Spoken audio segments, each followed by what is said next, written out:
All right, now I'm going to start this last segment here, but I'm pretty much going to defer it to Heathen Dog after a couple little points here because he's got much more experience with this weirdness because a lot of this has to do with riffs. But this has come up a lot. And the other thing is I don't get it. I really don't get it. I'm not trying to be closed-minded.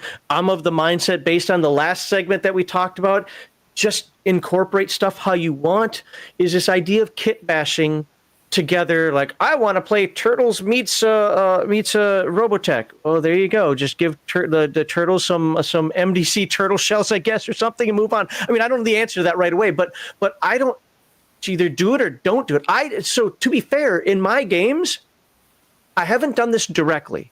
And I got to be honest about this because I didn't have access to the material at the time. But right now, I have zero issues grabbing something from Rifts and throwing it into After the Bomb. I'll just turn it to SDC. I'm not even going to use a conversion book. I'm going to look at it and say, this is what I want to do.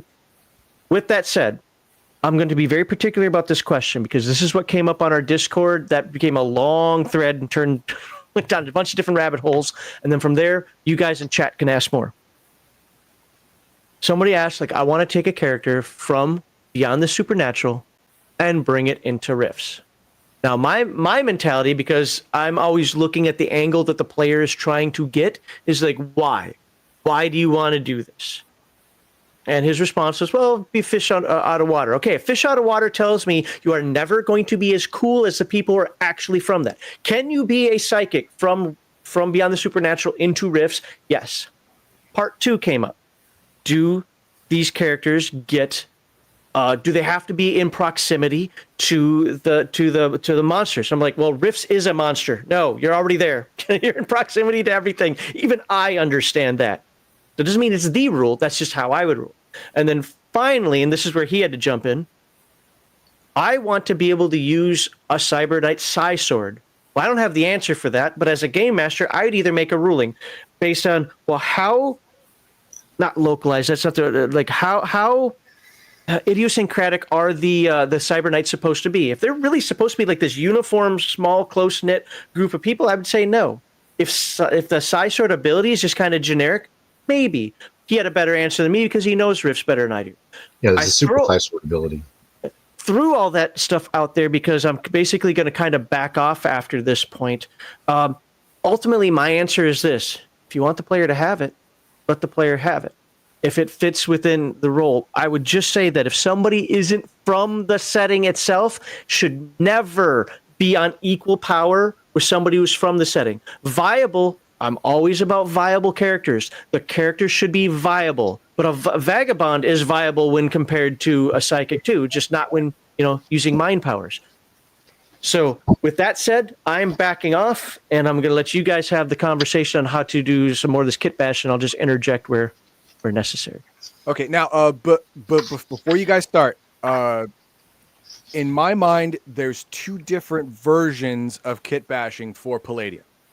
Sure. One, most answers are in the conversion book. That is King Arthur, Connecticut Yankee and King Arthur's Court syndrome, where you have someone going into a different world. They have their knowledge and skills, and how does it incorporate into the new world's power, knowledge, and skills? That's usually conversion book answer. Right there. You're going to have that. Then there's the second kind. The second kind is you're creating an entirely new world with aspects of two existing ones. So, for example, you want Beyond the Supernatural world mixed with Dead Rain world. So you're putting the worlds together and the people have to live in this amalgam. That is a different story. That takes a little more work from the game master. But for most people's questions, it's the first one. It's the former. It's the conversion book can do it. And if you don't have the conversion book, then common sense can do it for you too. Like a Beyond the Supernatural psychic goes into Rifts. Well, okay. Is he going to have Rift psychic powers, or is he stuck with the Beyond the Supernatural powers? Well, in my game, in this Yankee in Rift's court, he he grew up learning his powers a certain way. So he's going to continue learning it that certain way unless he spends years changing his idea of what psychic powers are. So initially, yes, he will be stuck with his beyond the supernatural psychic abilities. Now, okay, well, does he have to be near supernatural things to get his bonus times 2, 4, 6, 10, whatever to his ISP? No. Again, that's my ruling in my Rips framework is magic is so high that he's dialed up to 100 all the time. Yep. So he gets his ISP times 10 all the time. And all of his ISP, all of his powers do MDC instead of SDC, dialed up to 100, just like everybody else. And then there's the third one. Well, I want to be able to use a Psi Sword. Well, my quick answer, of course, in my framework would be hell no. But the explanation to that, I would say, is something like, well, is he considered a master psychic? If in Beyond the Supernatural he was a latent psychic, then no. He would not have access, even on the best day, to a super psionic power. He would not, because he's not a master psychic. But if you are a natural psychic from, say, Palladium or Beyond the Supernatural or whatever, and you go over to Rifts, you would be considered a master psychic. So you have the possibility to learn the highest tier psionic powers. Now, would you get that immediately? Of course not. No one gets anything immediately. Shut up. No, you have to learn from people who already know to rethink your powers, rethink your ability, because psychics are, mentally based.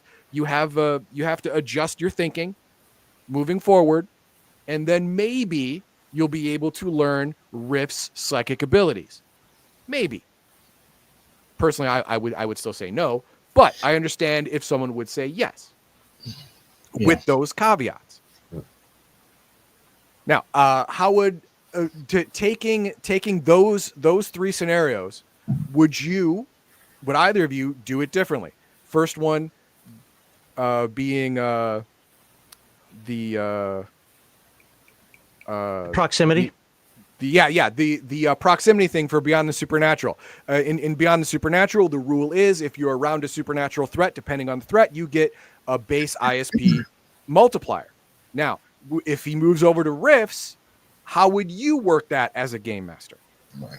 No, I think you guys really presented it very succinctly and accurately.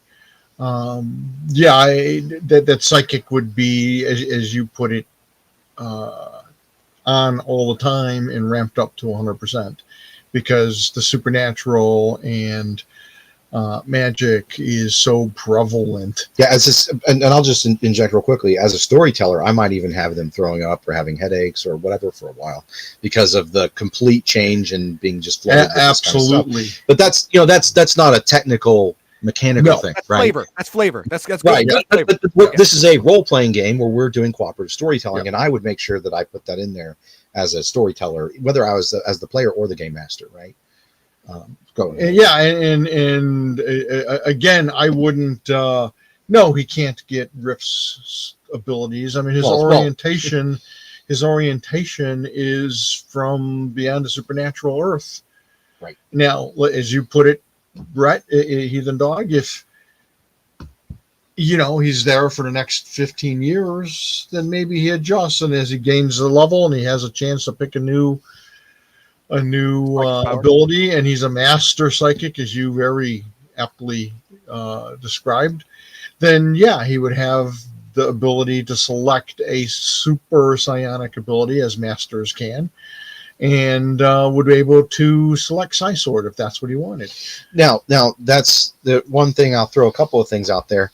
There's very difference between the super psionic ability of Psi Sword, Sure, or the Cyber Knight Psi Sword. So Cyber Knight Psi Sword, like, is more of to be very polite, I'll say take a hike, right? Yeah. So I would use personally much more harsh terms. Colorful language. Right. Colorful language that we use in the military. The thing is, I think that something could maybe help people out with this a little bit is, and because I think that you guys get it naturally, is you want to differentiate what is part of the world and the setting and what is part of the innate nature of that character. Yeah. Right. So the proximity to the supernatural, that's part of the low PPE, low supernatural energy setting of Beyond the Supernatural. But these characters that maybe, that's phrased as a latent psychic because, who could be a master in this environment?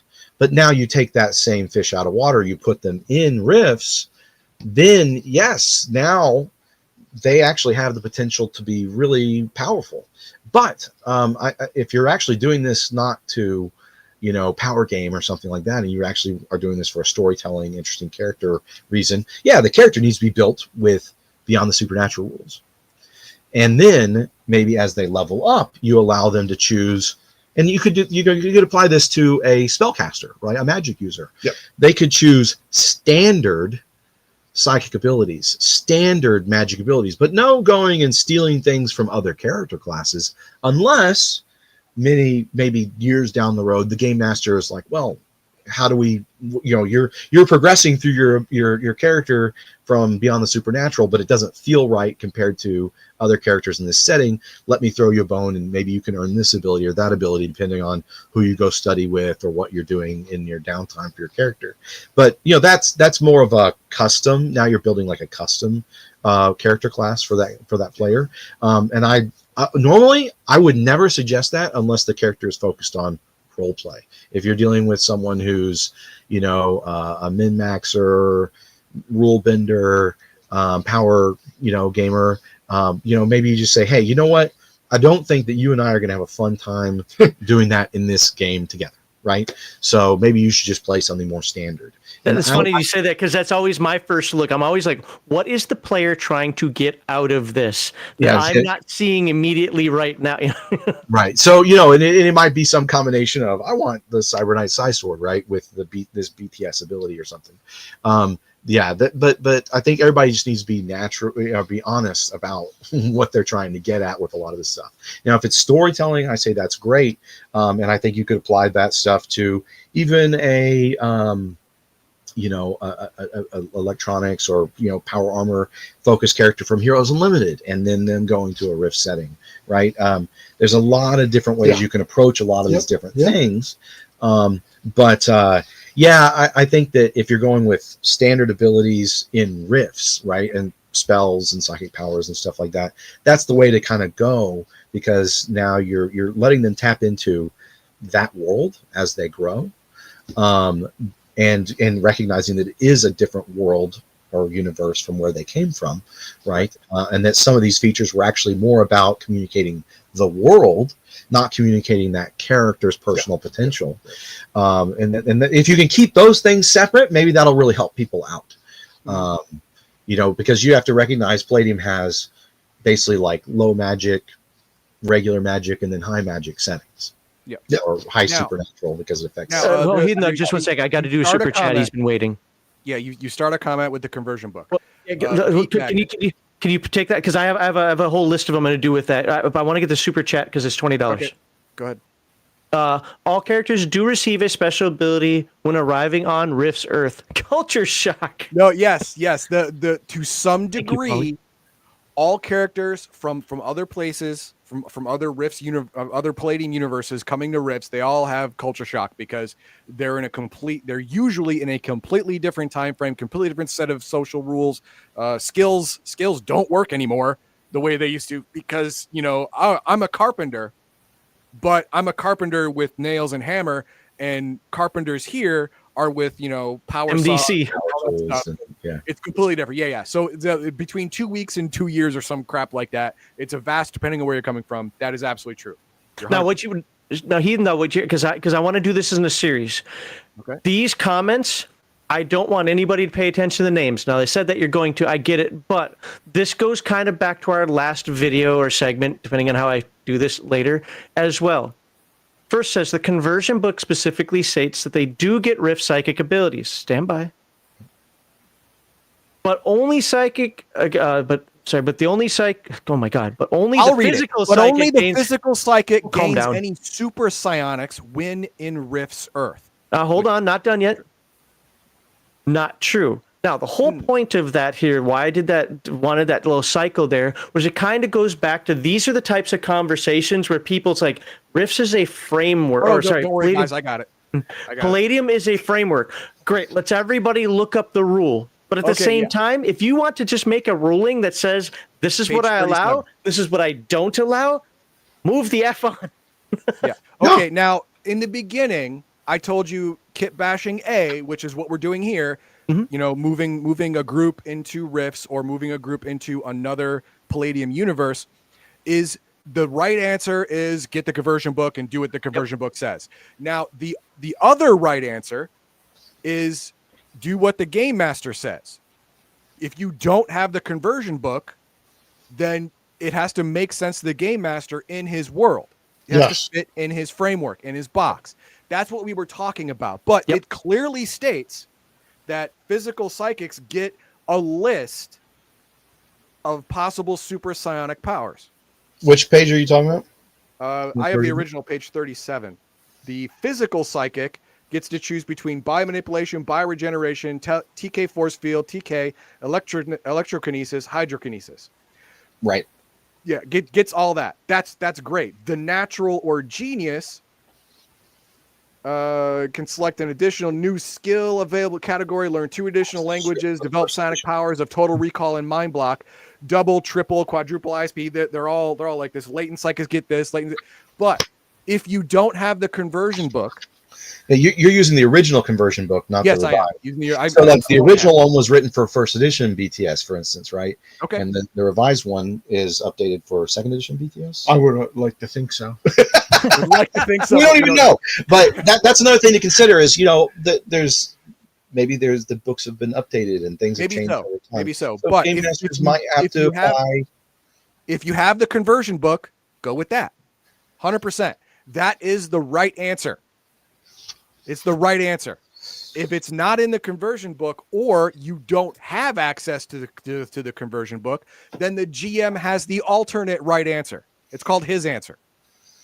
Yes, that's absolutely true. And that's where house rules come from. That's where it's your game. So one of the things, and I talked about this, I think, in one of our upcoming Palladium YouTube discussions. One of the cool things that I coming up in role playing and kind of cutting my teeth on it all at the Detroit Gaming Center was that I had a cool group of players because I was totally green to this. I was new, like most game masters. We start out not knowing anything other than the fact that we love this game, and I'm pretty good at telling stories, so I'm the game master. And my players would always remind me that the term they used was, Kevin, remember, you are the universe. So whatever you say in this game, your universe goes. And I think that was very liberating for me. And I hope it'll be liberating for the people watching this. You have to remember, it's all you. I mean, it's, again, like we've said a million times, you want to be fair, you want to be just, you want to be consistent, you don't want to play favorites, you don't want to be a jerk. But if you're trying to have a good game and you're trying to be fair and consistent with all your players, then whatever your decisions are, whatever you choose for your game in your living room or your basement or your front porch, your game, that's what goes. Yeah. I mean, right. I personally hate Superman. The actual, you know, comic book character Superman, because it's really easy to be brave when you're invulnerable to everything.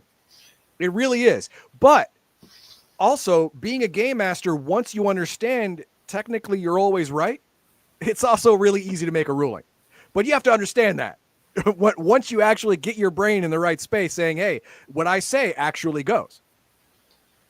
Right, but also everyone trusting that you are doing the best thing for the story and everyone have fun. Exactly. And that's the big thing is you got to earn the trust and run a good table. And maybe you're not cut out to be a game master. Maybe not. You know? Maybe you make bad calls because you're just a bad person. I don't know. But And Or people just are a gonna bad walk away from your game. storyteller. but a lot of this, it goes back to the same advice we just gave about skill rolls. Like, explain to them what the options and how you're going to interpret it's going to be for all the stuff, whether it's a skill roll, a specific skill roll, or it's building a character in BTS and bring them into riffs, right? Talk it out, make the decisions, and then let the player make an informed choice.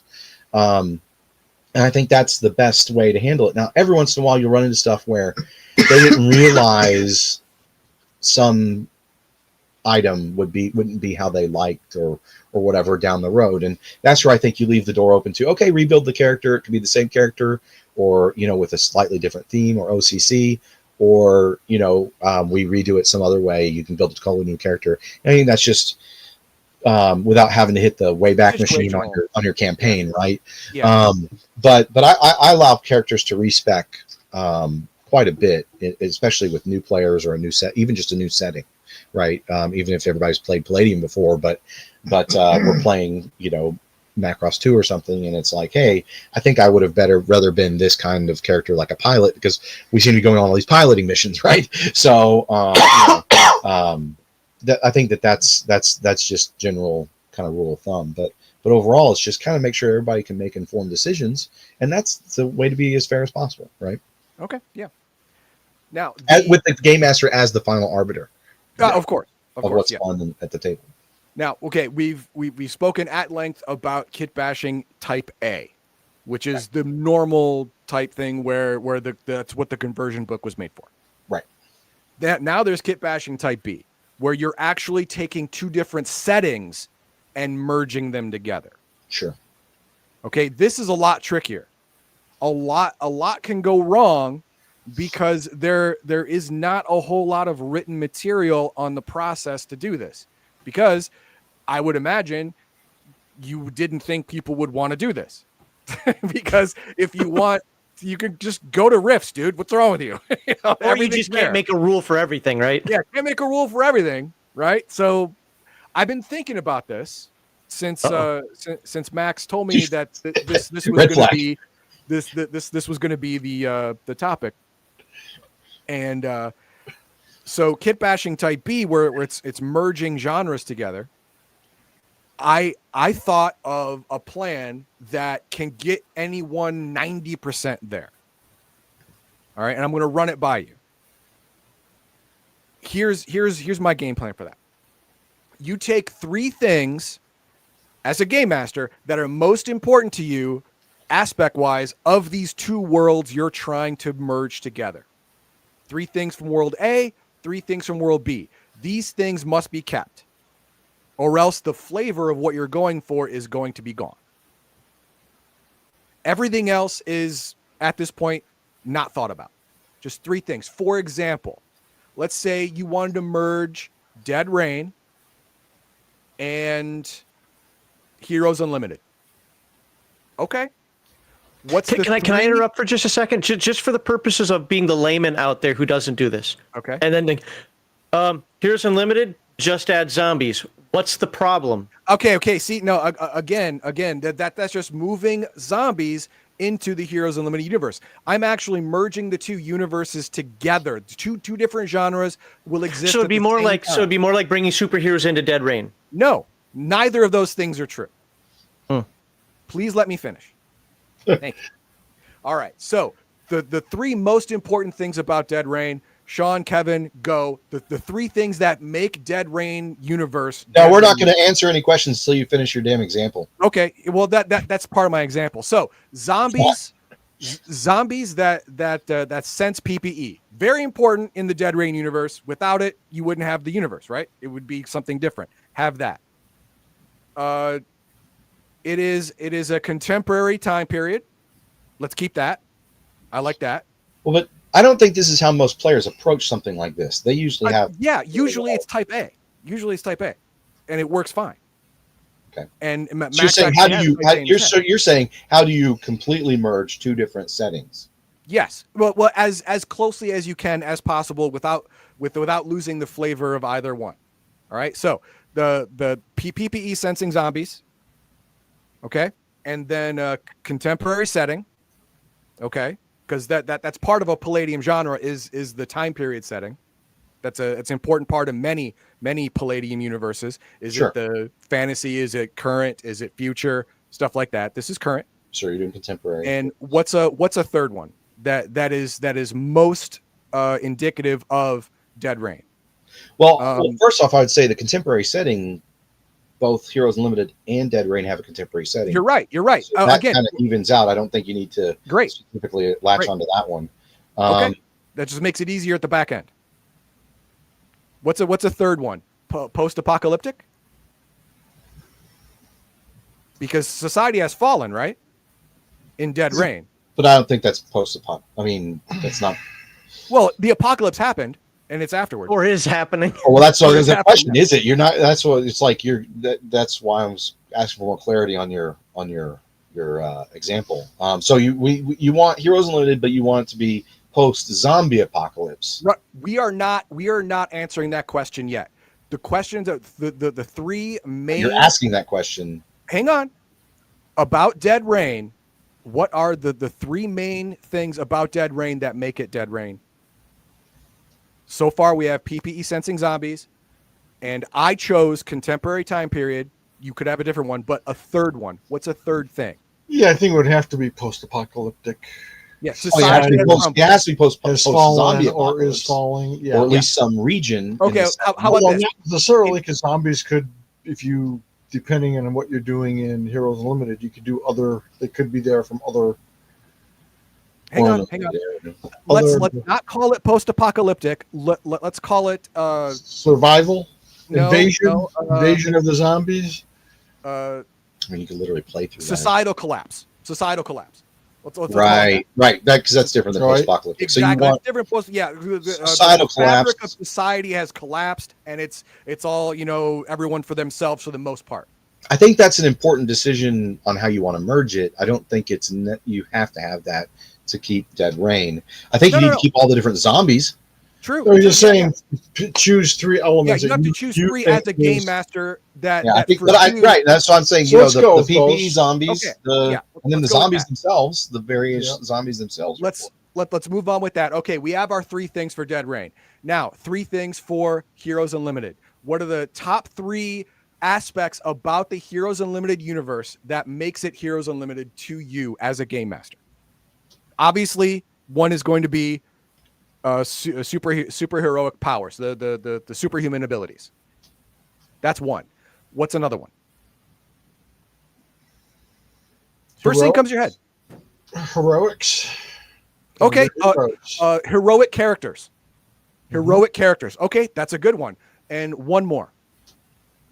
And it's okay if it's contemporary time frame. That's fine. Well, I don't think it has to be contemporary. I no, think it doesn't have to. But it's funny. He says that heroics, you also need villains. Ooh. There you go. Okay. You have heroes and villains. Now, a lot of people would say, "Oh, that can be both too," but we'll just make it 1, 2, and 3 just to keep going. Superheroes and supervillains, as opposed to exactly. Yeah, I'm sorry. I understood what you meant, but thank you for clarifying. Yep. All right, so now we're gonna put these 6 things in the same world. We have zombies that sense PPE energy and eat it. Society has collapsed, and it is a contemporary environment where there are superheroes who are trying to, I imagine, do superheroic things like save as many people as possible. But there are super villains as well. Now, initially, you could say, oh, the supervillains are also trying to fight zombies because they don't want to get eaten either. But they're evil. They're probably going to sooner or later try and control these zombies for their own ends. That's later on, though. Or did one or more of them cause those?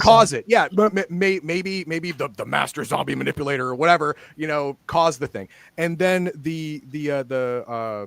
that is 1, 2, and 3. So now we have an amalgam world. We have superheroes who are trying to save humans, save the populace of what's left of it, because society has collapsed from a zombie apocalypse that is currently happening right now, using their super abilities. But these zombies, because they sense PPE, can find where these humans are hiding most of the time, and superheroes commonly have a lot of PPE, so they're going to be glowing like crazy. Right. So there's lots of problems that the heroes are going to face, you know. So there's your amalgam world starting. That's the framework for your amalgam world, and now you have to put in the rules. Which rules do you take from Dead Rain? Which rules do you take from Heroes Unlimited? And you have to fill in your rule set. But the hardest part is right there. Which things do you keep? Which do you throw away? And how do you merge them together? Yeah, not bad. So yeah, I thought about that this week every once in a while when I was thinking about it, and I pulled that together. Now, is it a Swiss Army knife that'll work with everything? I don't know, man. I didn't think about everything. I don't know. And I see Sean's head, the gears turning in there, trying to make it better, trying to do it different to get a better result. I see it happening, and I like it. Well, I like it. The one thing I'd say is that you then need to carefully consider what character classes you allow or emphasize to your players, so that they understand if you're playing this Dead Rain character, you might have a bad time, right? Compared to when everyone else is super powered or whatever. Oh yeah, no. What would most likely happen is the player characters in this world would likely choose to be A superhero the superhero classes rather than the Dead Rain classes. The Dead Rain classes would be people and NPCs, part of the survivor group. Right. They would have skills and abilities that the superheroes wouldn't have, which are more geared toward human beings surviving rather than heroes, saving the day skills. They'll have the survival skills for the mass of the people. But if you want to empower more traditional survivalist type Dead Rain characters, you could also throw them the contemporary book of modern weapons, right? Sure. So, now there's tanks and missile launchers and all the landmines and machine guns. So there's different ways to approach it and try and even out those power levels as well. It could be interesting. Mm-hmm. So with what Heathen Dog said there, I think for somebody who's really wants to set up, like he was saying, that amalgam, that to just, I want to focus on it. This isn't just because to me, I mean this in all seriousness. Heroes Unlimited with zombies, or the zombie apocalypse, and just grab this powers books is enough to get started and move on. But that doesn't mean you're limited there. It doesn't mean you have to stay there. If you want to focus on really amalgamating the worlds, use your creativity. Dive into this as much as possible. Or sorry, I've got something future that I'm trying not to discuss right now. But dive into this. With your own imagination. You shouldn't feel limited. And the term I keep using again when it comes to Palladium is stop trying to get it right. Okay. And again, not saying that he did that at all. That isn't what this isn't about him. This is about a lot of folks out there. Just get it so that it works for you. His might be this perfect amalgam. Mine just might be that, it's Heroes Unlimited, all glitz and spandex and bright colors and so forth, and then the zombie hordes start taking over. I might even say zombies can sense superpowers, not just PPE. Now, is that written in the book anywhere? No, but that's my world. There's so many things you can do with this. Right. What I would like to do is actually ask, and Heathen Dog, are you kind of done with that point there? Because I have a question I want to ask. Okay. Kevin and Sean, in your experience, especially you, Kevin, going back your 45 million years in TMNT terms here, of doing this, what have you seen in terms of like some of the most interesting amalgams that people have made with your Palladium worlds? Oh God, there's like a ton of them.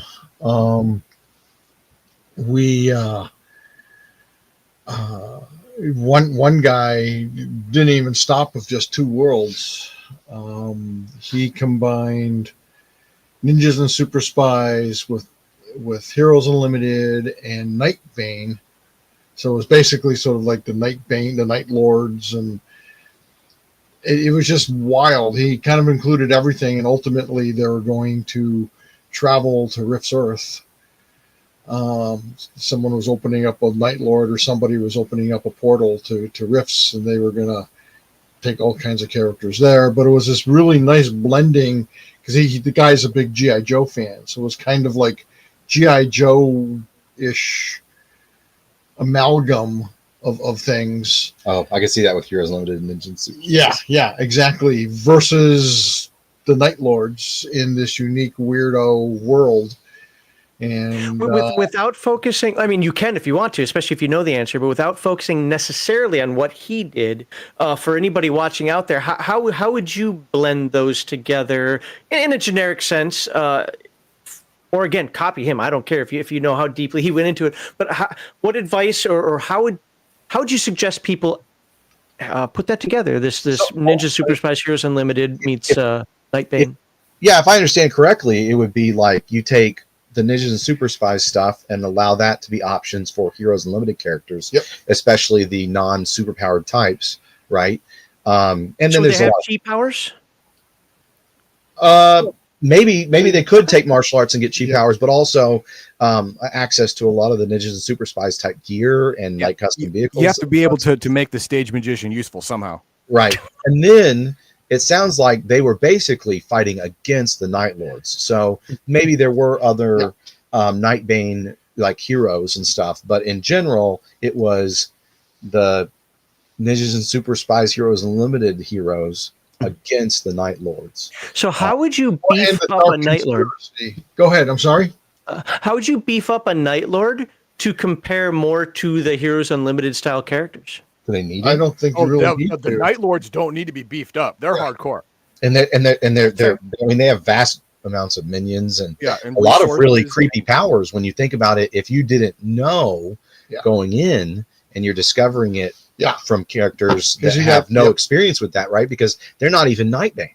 They have no idea what's going on. You've got doppelgangers and this hunters huge conspiracy and two dimensions. I mean, you could if the players were completely unaware of Nightbane, you could have reveal after reveal. What about the idea of a kind of a character in a masked character, so to speak, where during the day I am Clark Kent, and then all of a sudden when this weird stuff happens, I turn into Superman. Like, wait, what just happened? That's Nightbane.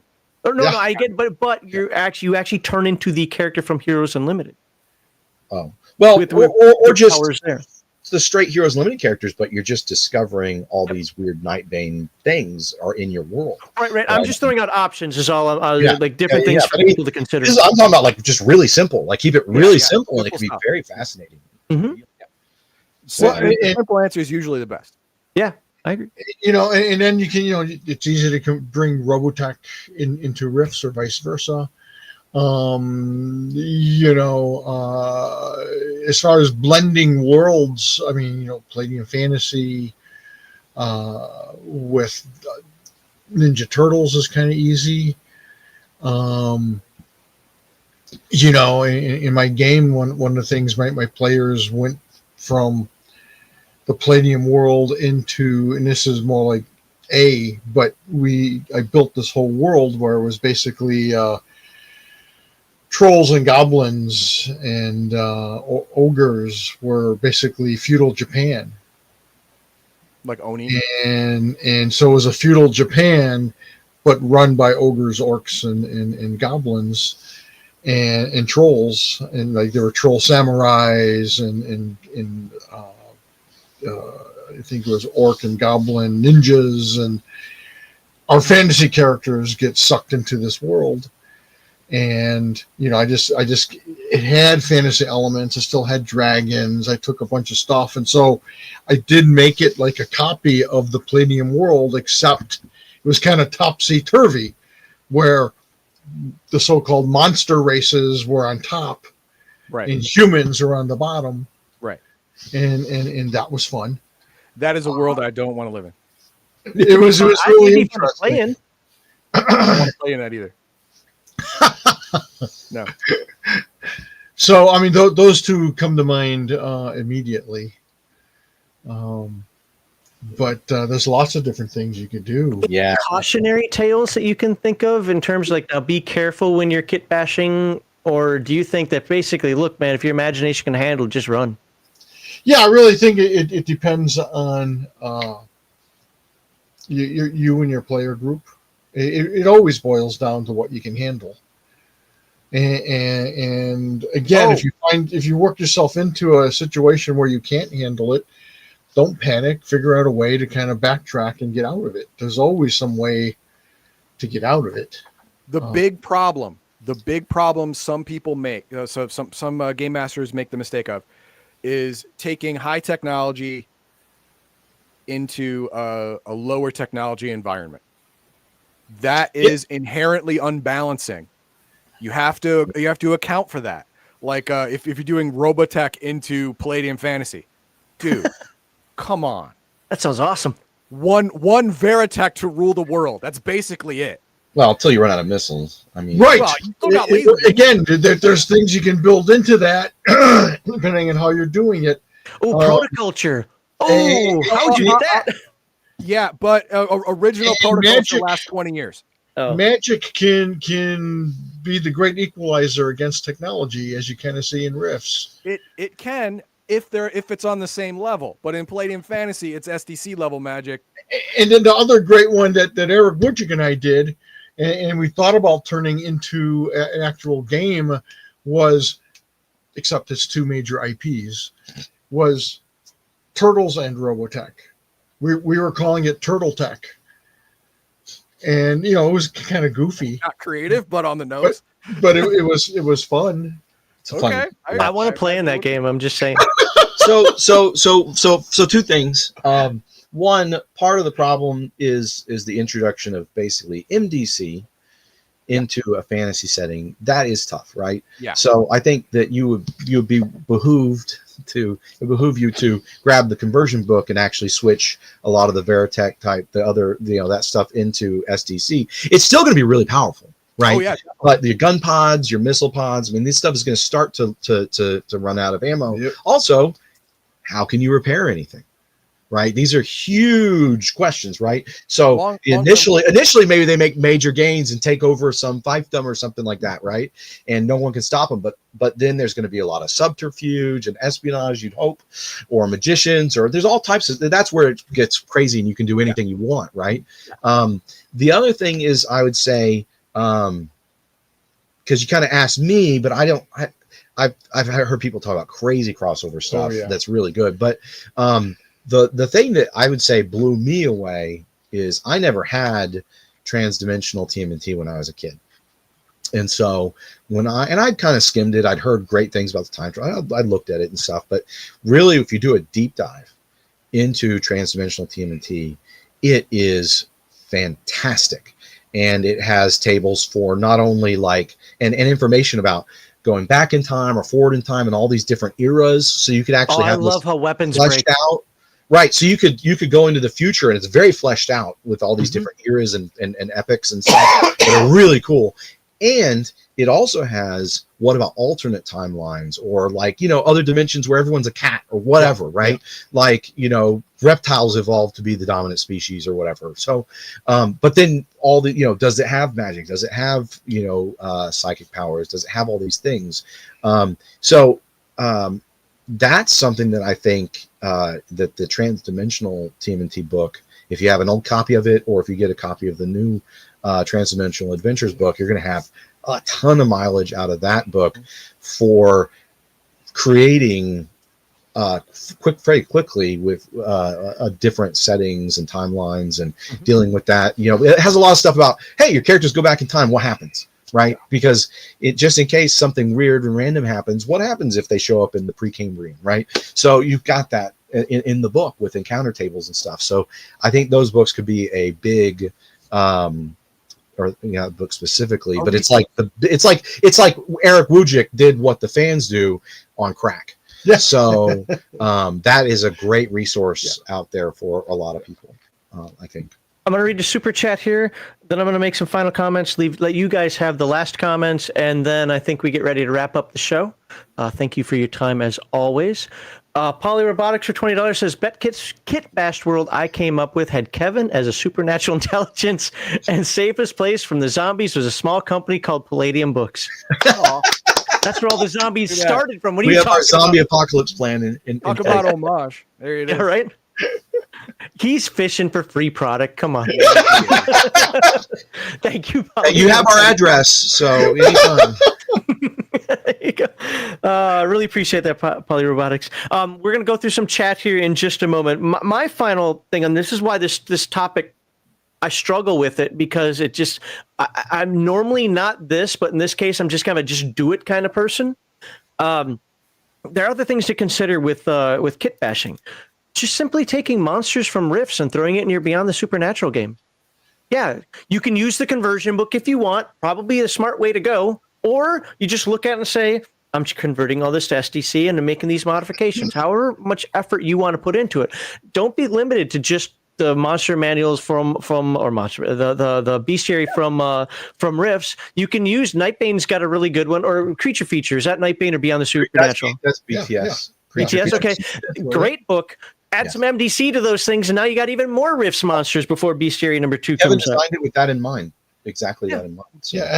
Well, we've, because of the whole how do you do settings, we kind of focused on that. But yeah, going to the most typical A scenario. Oh my God! Yes, the creatures and monsters from Palladium Fantasy and from Rifts and from Beyond the Supernatural, and I mean you can take mutant animals from After the Bomb or Turtles and put them into Rifts as DBs. You can put them into Robotech as aliens. You can do things with superheroes. I mean, that was sort of the whole idea behind Heroes of the Megaverse, was to give people a clear way to bring in superheroes if they wanted to into a Rifts or Phase World into 3 Galaxies setting. It's so easy to just, the rules are designed so you can take monsters, weapons, equipment, powers, magic, and put them into any of these things. Just make sure they make sense and they don't, destroy the setting or overpower your game. But yeah, it's all there to be interchangeable, and yeah, man, run with it, have fun with it. So this question came up to me. I think the second part of this question is a troll, but the first part of the question makes a little bit of sense. How would you bring magic into TMNT and Beyond the Supernatural? Well, TMNT, the answer is real simple. Transdimensional TMNT, the Transdimensional Adventure books in the new Redux edition, it has magic and it has temporal magic, basically. So it's the Time Lord magic. It's not the same as the temporal magic from Rifts. Very different that way, but that's there. So you can, if you just want to use TMNT as your baseline, and then bring in a lot of any conversion, because I never used the transdimensional magic. I stayed away from Lord Simultaneous and all that nonsense. What about it? Would you have to do any conversion to the magic if you brought it over, say from, obviously you would from Rifts, but say from Heroes Unlimited? So that's what I was about to say is if it doesn't have PPE, it's more of how many spells can I learn? Right. Yep. And more powerful spells take up more of your learned spells. So essentially, the more powerful spells you select, the less spells total you're going to have.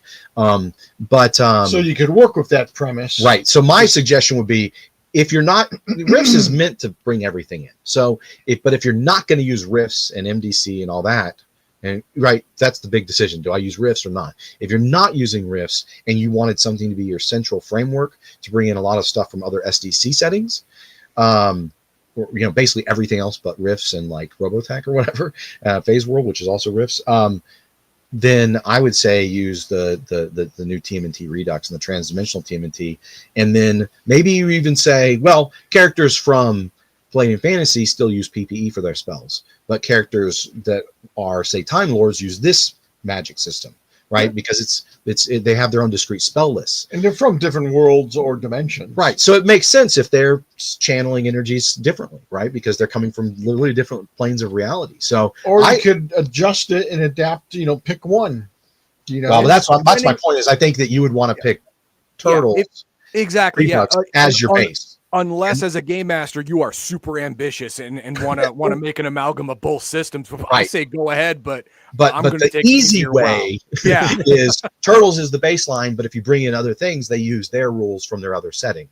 Right. You know, And again, don't stress over getting it right, a perfect conversion. Have it feel right for your world. Spirit of the law trumps the letter of the law. well, and maybe you, after a while, after playing, you say, you know what, this Palladium Fantasy spellcaster feels off compared to these other spellcasters if there's a bunch of them in your campaign. So maybe you let him switch all his spells over to that system, or vice versa. You switch the other ones over so that they have similar limitations. But I would go with whichever one's more numerous, you just keep it more simple, right?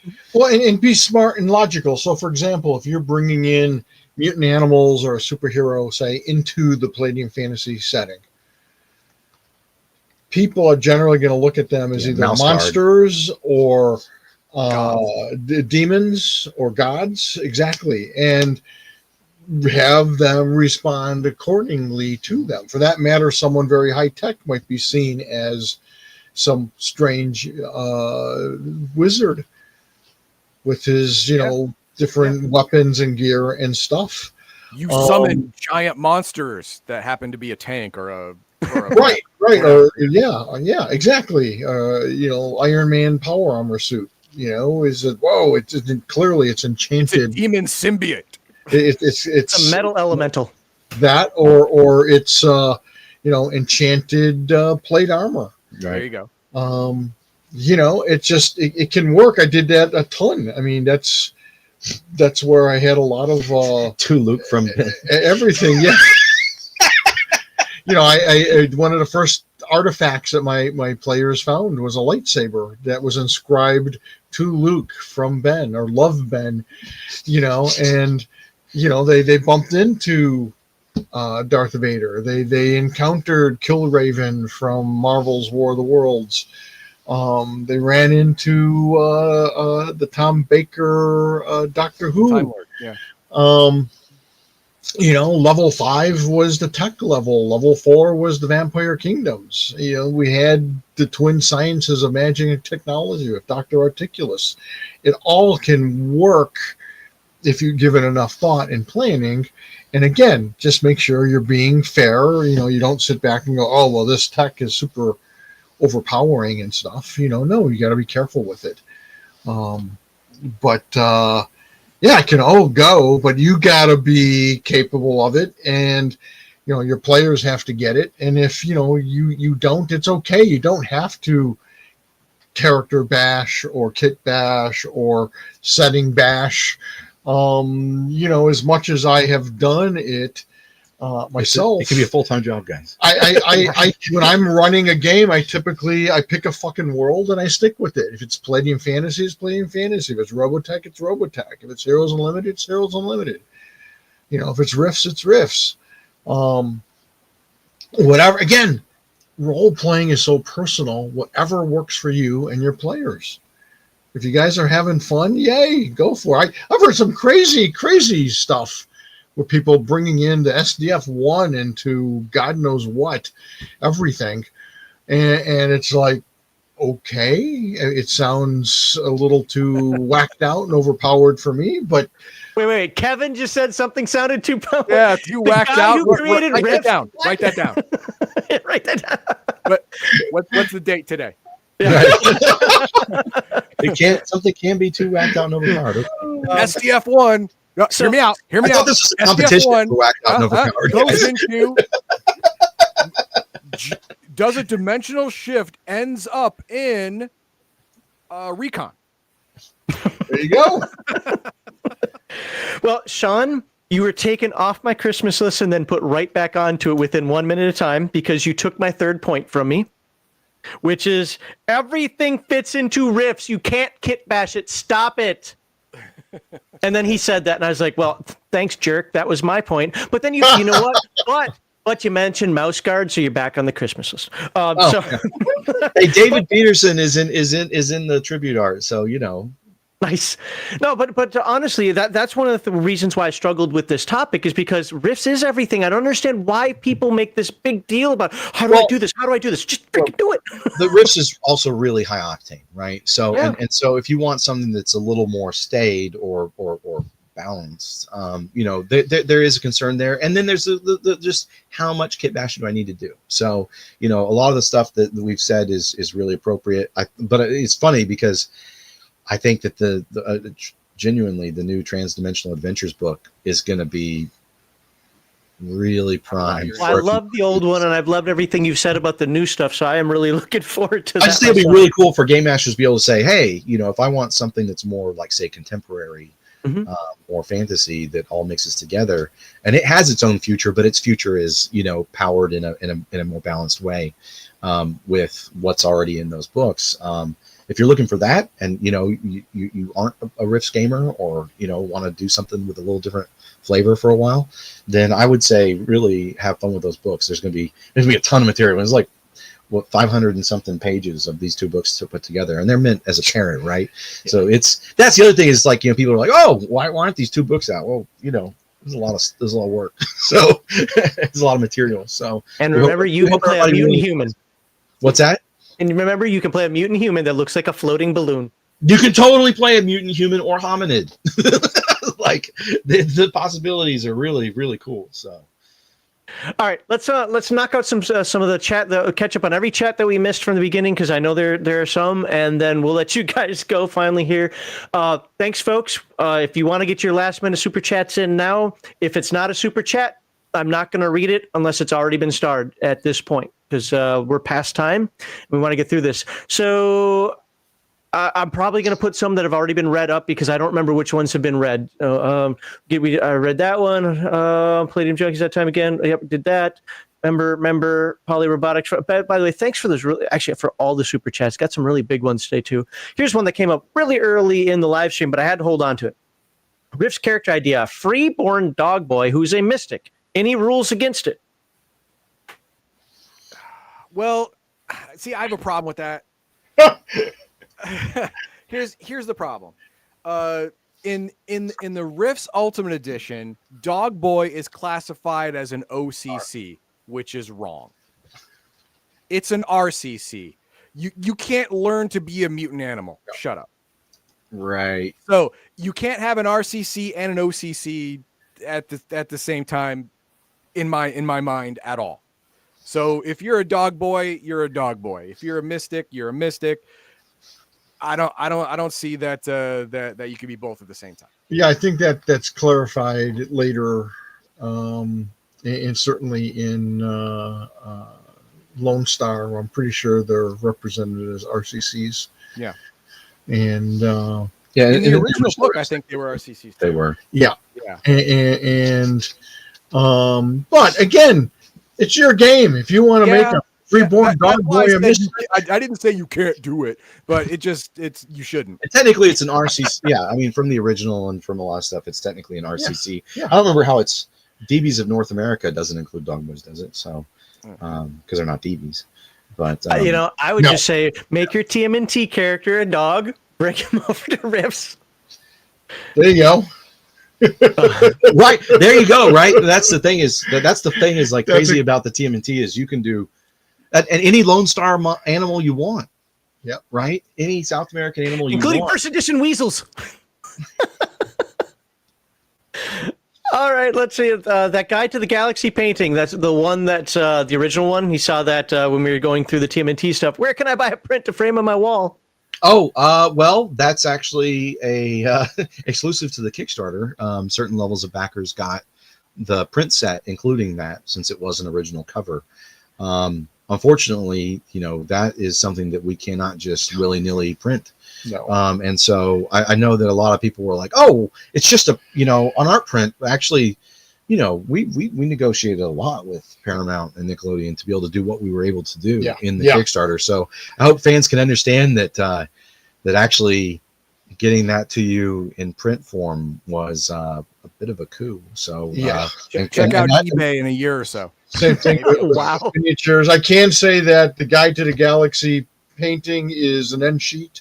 It is an end sheet in the Transdimensional Adventures book. Yep. So if you want to buy a Transdimensional Adventures book and have a really high and you can get the page. cut it out of your book. Yeah. Well, then you have to buy two. I mean, it's there for your enjoyment. My point. It'd be nice to have the book Sean has right now, where everything's in nice, good layout out pages, but I can flip through and I could take them out and. Would you like to show the thing that people have to understand with Ninja Turtles and what we offered and what we didn't offer is I think we all think of it as ours, especially since we did Turtles so early on in its inception. And so Teenage Mutant Ninja Turtles and Other Strangeness feels like it's ours as a role-playing game. It's our creation. It's our thing, or made in cooperation with Eastman and Laird. But you got to remember, even Eastman and Laird don't control that anymore. This is a multi-billion-dollar intellectual property, global, international, or global property.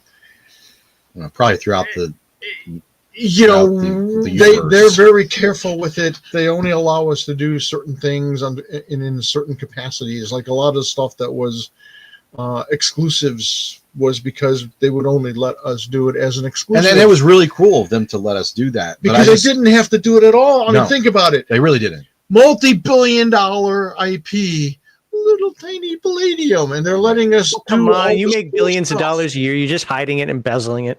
Yeah. We know why WotC actually is failing right now. You guys have taken over the industry. Yeah. There's like Nazi money. You're not supposed to tell anybody. I'm the illegitimate Starts with love child of something. Shane Hensley, and I don't know, someone else. When they say that everything's buried underneath the Vatican, it's really buried underneath Palladium. No, but that's the thing I hope fans can appreciate for this and stuff in the future is that we are doing our best to bring the coolest stuff we can to you.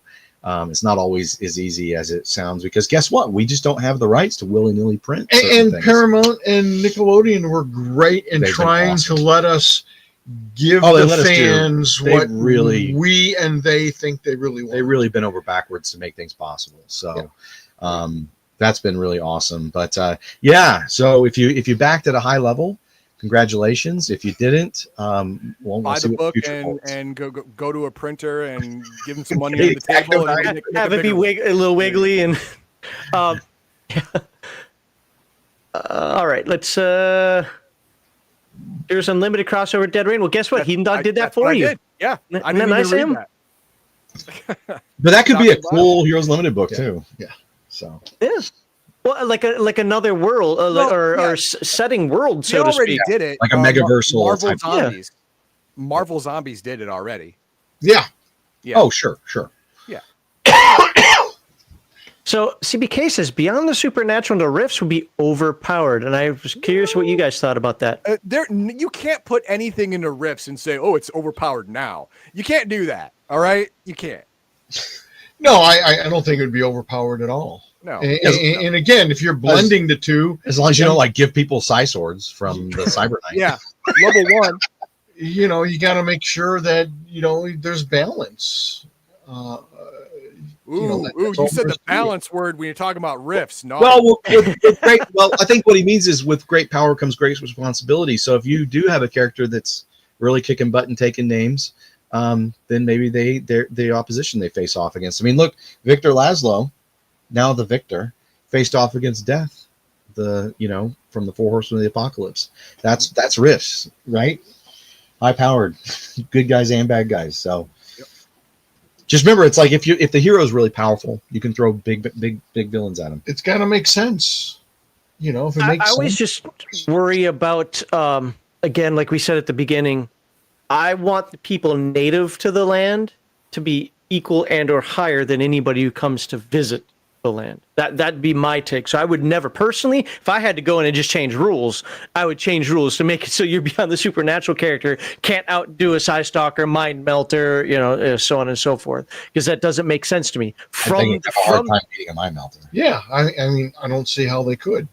Sure, no, I'm just saying if there is that idea in there. Oh, yep.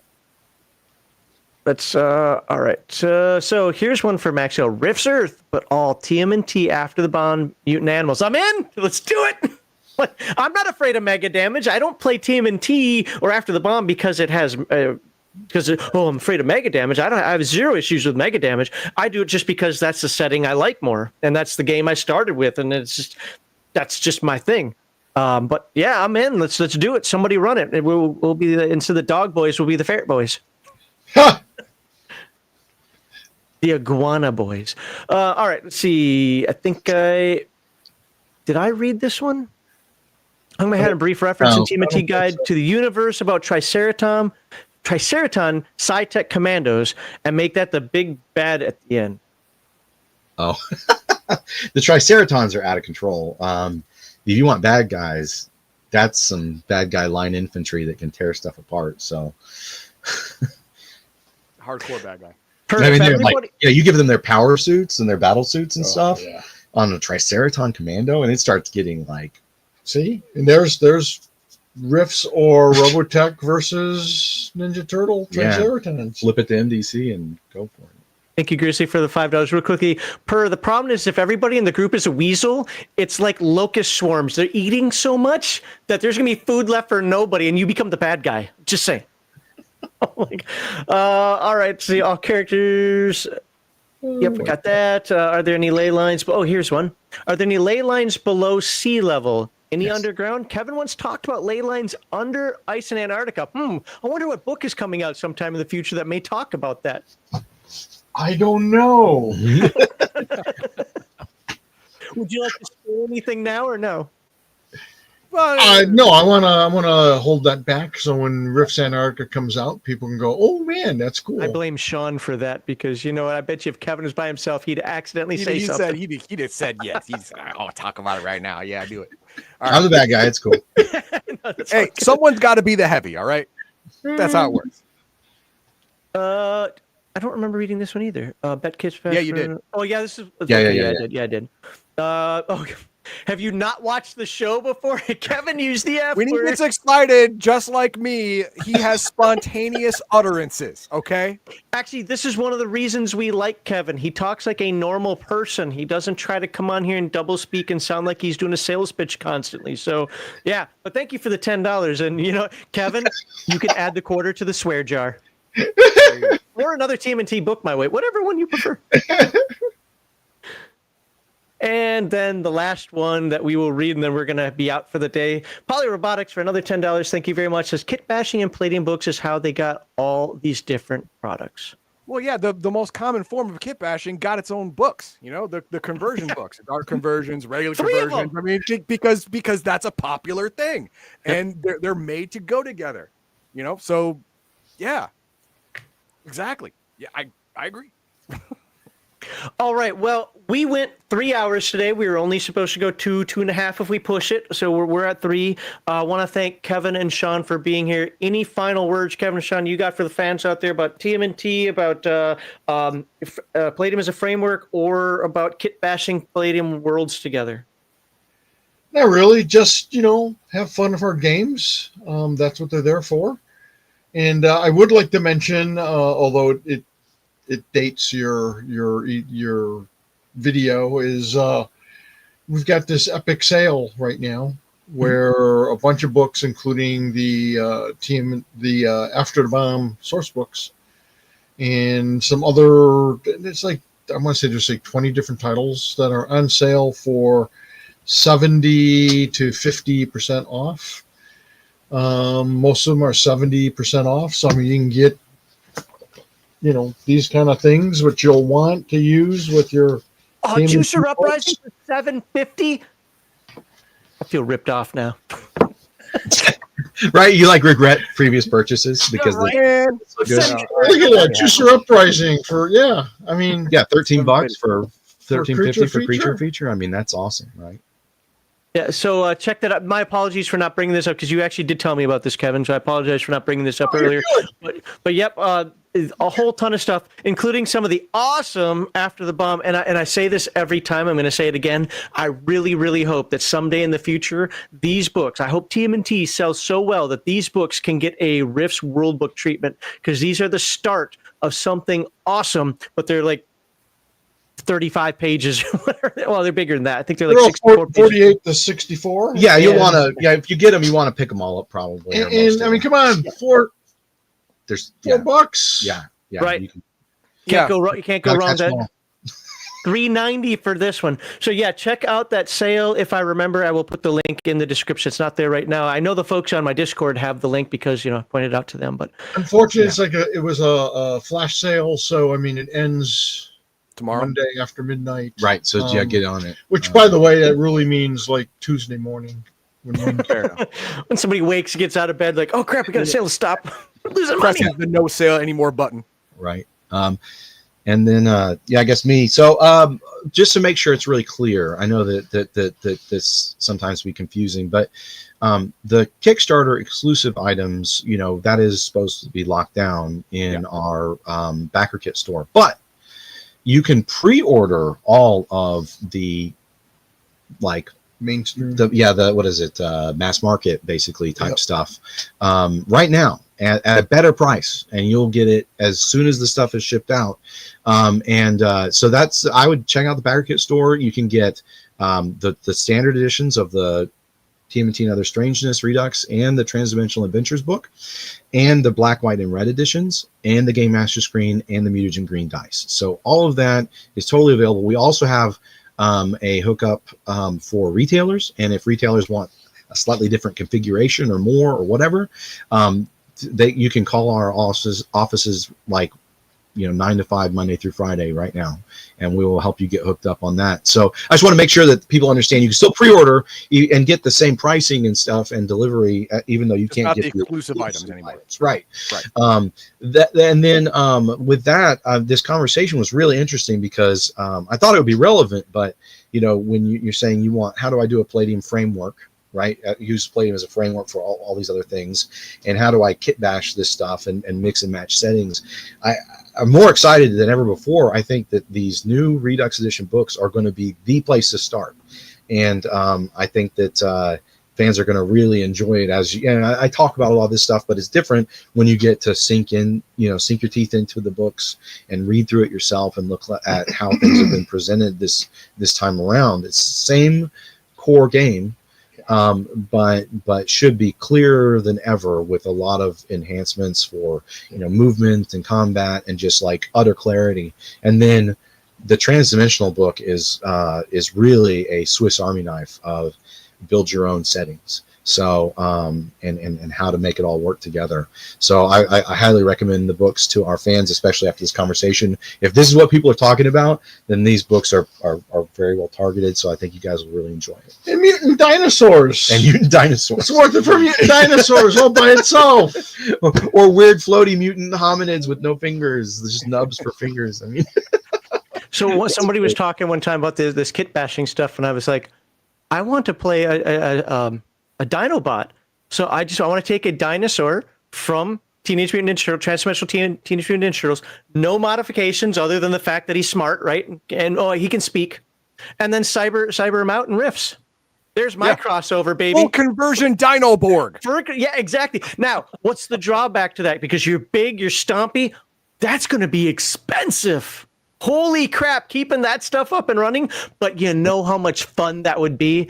I'm going to find out how much it would cost for me to do that. I'm making the Dinobot character. You could do it with Heroes Limited too. Yeah, you could totally cyber them out that Absolutely. way. Have a lot of fun. You know, no, that's the kind. The funny thing is, you say that like that's literally there's NPCs like that in Transdimensional TMNT. Nice. So like it's totally up that alley. So, all right. Last super chat, and then we're out for the day. Thank you very much, Kevin and Sean. Really appreciate you guys being here. It's a great conversation. I hope people get a lot from it, and we can see less and less out there. Like, oh my God, Palladium's clumsier. Oh, I can't find what I'm looking for. When really, you don't have to necessarily find what you're looking for. When you can just do what's right for you at your table. And Game with ADHD for $9.99 says definitely have to rewatch afterwards. Yes, you do, sir. I wake up. Welcome back, Sean. And with that, look at that. Everyone missed you, Sean. Yeah. Our viewers missed you. Next time I'm overseas, I'll just get up in the middle of the night and we'll have an interview that way. So. That's a better There idea. we go. I hope each It'll and be fun. No, it won't. Oh, Friday stream. We'll do that on Friday stream. All right, guys. I hope each and every one of you has a great week.